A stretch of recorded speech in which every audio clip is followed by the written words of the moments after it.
Hello, bookish friends. Welcome back to Amanda's Bookish Adventures. And it is the second vlog for reading 31 books in 31 days. Reading has happened this week, even though it's only Wednesday, the 14th. But I have read 15 things, some for other vlog projects, some I really didn't want to, even though I was like, oh, I'm not going to read manga or comics this week. I did. They were just easy enough with work, but I'd like to crack down on some more physical books before the end of the month. I know I probably won't finish as many as I said I would in uh, the the May reset, but I'd like to finish some of the smaller ones. So here is one: His Darkest Craving by Tiffany Roberts. The secluded forest cabin was meant to give Sophie a place to hide, to heal, and to be safe. But from the moment she arrives, she's not alone. She glimpses dark shapes from the corners of her eyes. She feels phantom touches, and her dreams are filled with seductive shadows. What she realizes her mistake for delusions of her traumatized mind soon proved to be so much more dangerous. An ancient, mysterious, dangerous entity lurks in this wood, and it wants Sophie. It promises security, peace, and passion. It demands all of her in return. Can she brave what she wants without repeating the mistakes of her past?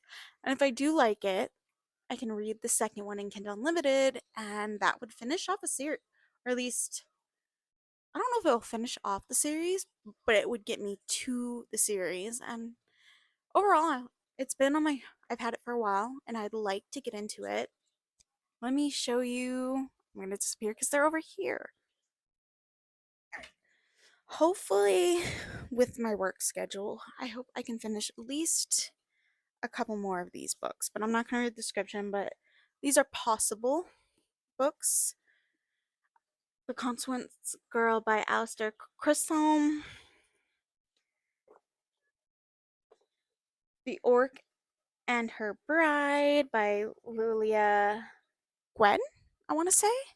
And then the repeat from last week, and I would read the description when we start it back up because I didn't get much into it, but I want this finished for this week. I was excited for it. I didn't make it a priority. So, what I think how I'm going to do this is because today is my day off, I'll probably finish this and then either start this or the middle grade.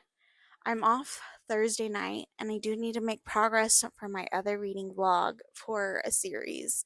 And my Kindle's charging and it's perfect to at least get some physical reads because that vlog is completely for Kindle. I might make the Kindle book the book for tonight, but if I can finish this, I will could possibly start this for a couple hours, get my stuff I need ready for work, and then read my Kindle tonight and make more progress on that on Thursday, and then Friday morning, I'm before I go to the movies with my twin. I can make a big chunk of this, and then I get off early on Saturday. Not Sunday, but I get off at 12. It's a short shift.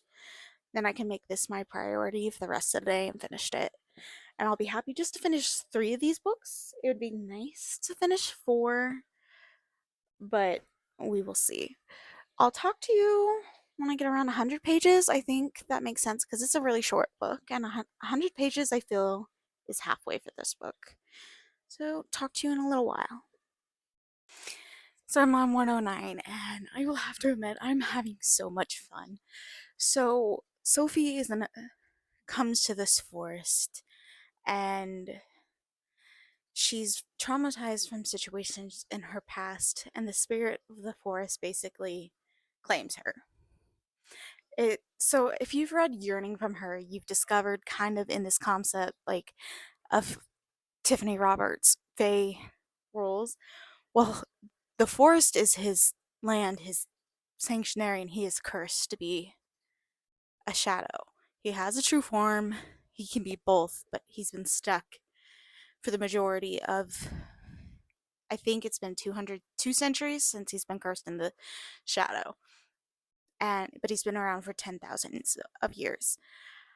It is so good. This is what, like, when I like Fae lore, I love, like, the lore of, if you know the true name of a Fae, you wield power over them, so they always have, like, a fake name, and only, like, the true person or a trickster human gets the name out of them. I love that concept. I am enjoying this. I'll probably finish it and update you more. Overall, it's like a 4.5. It is perfect for what I want. It is small enough. The conflict is just so much fun, and I'm enjoying it, and I don't want to put it down, but I promised an update.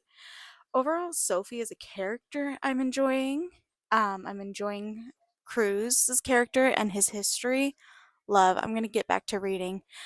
It's going good so far. We're definitely finishing it today. Finished. And it was 4.5, and I was right. I had so much fun.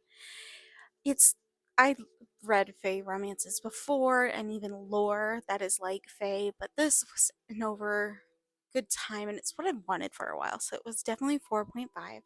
I am going to pick up the next book in the series from Kindle Unlimited. I think it'd be kind of cool to finish it off, but I had such a good time. I definitely want to continue more of Tiffany Roberts' work. So the next book we're going to get into for this vlog, I don't think I'll finish it tonight because like I said, it still have stuff to do. So I think the biggest goal I would be happy with is 100 pages, and that's chapter 14. So, as I said earlier, it's called The Orc and Her Bride, Book 1 of the Sapphic Orcs of Tordon by Lilia Gwen. A gentle orc princess is betrothed to a bratty elf princess in a Sapphic fantasy romance. Ruga, I'm not saying the last name, I will butcher that last name. A dutifully orc princess with a heart of gold has spent years since her sister was elected queen, serving the orc country of Tordon. Her duties now include marrying an elf princess for a much needed alliance outside against an outside threat. Elkith, rakish princess with a pendant for chaos, has never lifted a finger in her life now that an engagement is sprung upon her by a stern elvish king. She has to fulfill a 50-day betrothal period in Tordon, surrounded by strangers, unless she can wreak enough havoc to get sent back home. These poor orcs don't know what she's in for. So I had kind of similar theme. This I've had for a couple of years. I think I got it in 2021, and I haven't read it, but it's short enough, and I think it would be fun. I'm in the mood for it. And most I if monster romances are one of the things I've enjoyed because they're different than contemporaries, and I enjoy if I pick the book up, I enjoy it, but if I struggle with it, I DNF it. Or because there's a couple Kindle books I'm struggling with, I'm just not in the mood for them, but I'm like 60% of the way through them. So maybe next week we'll, even though that was the goal this week to try to get them done, I don't think I will. Maybe next week or the last week of the month, but I think we'll get started tonight and make 100 pages, and it's kind of interesting. Even though the names are definitely hard, I'm definitely in the mood for like fantasy romances, so I think this vlog is off to a very good start. I'll probably, like I said, update you later tonight, but overall, definitely in the mood for this.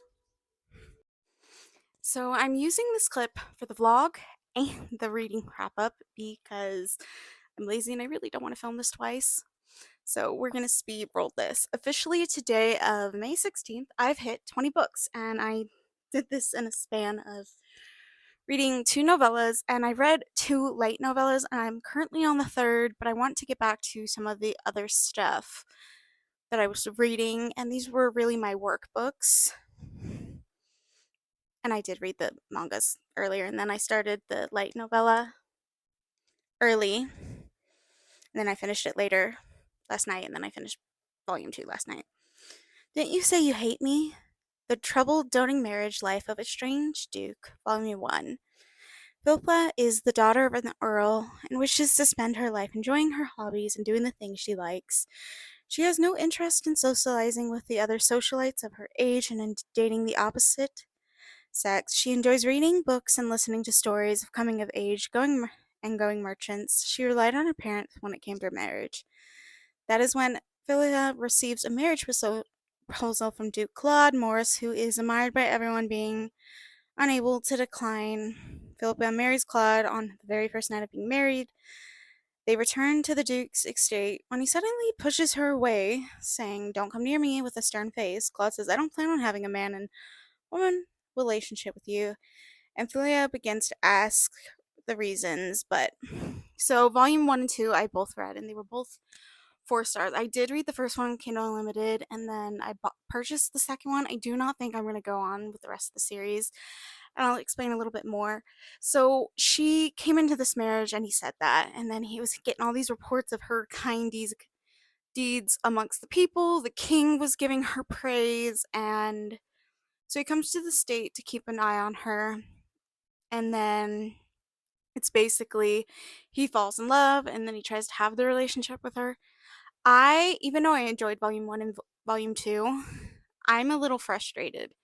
I think volume 2 I wish I didn't purchase it because of the fact is he does have his reasons why he didn't want to have that relationship with like that because he's been betrayed in the past.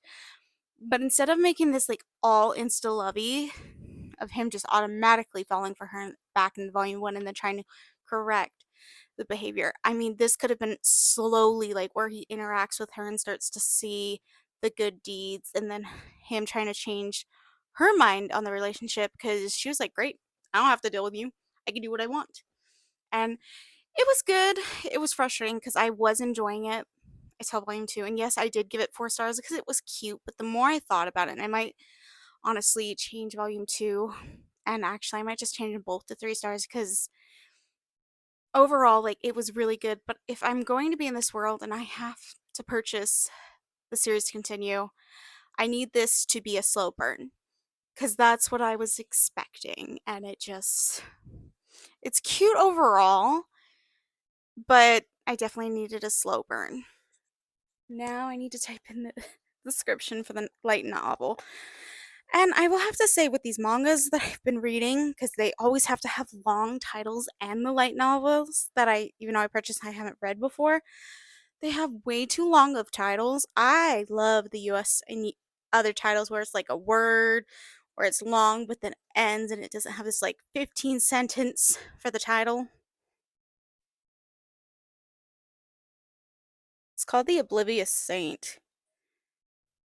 Well, that's the beginning of the title anyway.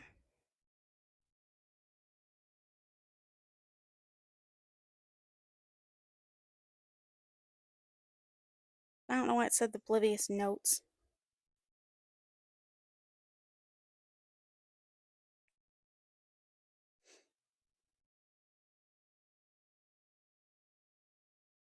Okay, I think I bought the manga series too. I'll just read it next year because I've been enjoying it. So the whole title of these two light novels I read, The Oblivious Saint Can't Contain Her Power. Forget my sister. Turns out I was the real saint all along. Volume 1, and it's a light manga, translated fiction, and I read 1 and Volume 2, and I'm in the currently reading Volume 3 on my phone, but I'll probably pick it back up at work.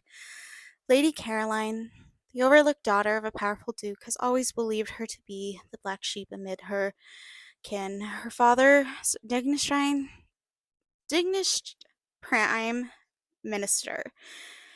Her elder sister, a prodigious mage destined to become the nation's next saint.